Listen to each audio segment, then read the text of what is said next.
ನಂಬಿಕೆಗೆ ಅರ್ಹವಾದ ನಾಯಿ ಮನೆಯಿಂದ ಹೊರಗಿರುತ್ತದೆ.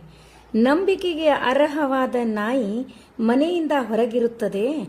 ಕದ್ದು ತಿನ್ನುವ ಬೆಕ್ಕು ಮನೆಯ ಒಳಗೆ ಇರುತ್ತದೆ. ಕದ್ದು ತಿನ್ನುವ ಬೆಕ್ಕು ಮನೆಯ ಒಳಗೆ ಇರುತ್ತದೆ. ಜೀವನದಲ್ಲೂ ಹಾಗೆ. ಒಳ್ಳೆಯವರನ್ನು ದೂರ ಇಡುತ್ತಾರೆ, ಮೋಸ ಮಾಡುವವರನ್ನು ಸುಲಭವಾಗಿ ನಂಬುತ್ತಾರೆ. ಒಳ್ಳೆಯವರನ್ನು ದೂರ ಇಡುತ್ತಾರೆ, ಮೋಸ ಮಾಡುವವರನ್ನು ಸುಲಭವಾಗಿ ನಂಬುತ್ತಾರೆ. ಇದೇ ಇಂದಿನ ವಾಸ್ತವ, ಹೌದಲ್ಲವೇ?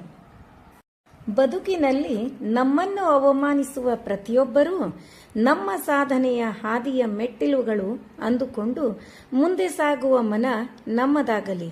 ಬದುಕಿನಲ್ಲಿ ನಮ್ಮನ್ನು ಅವಮಾನಿಸುವ ಪ್ರತಿಯೊಬ್ಬರೂ ನಮ್ಮ ಸಾಧನೆಯ ಹಾದಿಯ ಮೆಟ್ಟಿಲುಗಳು ಅಂದುಕೊಂಡು ಮುಂದೆ ಸಾಗುವ ಮನ ನಮ್ಮದಾಗಲಿ.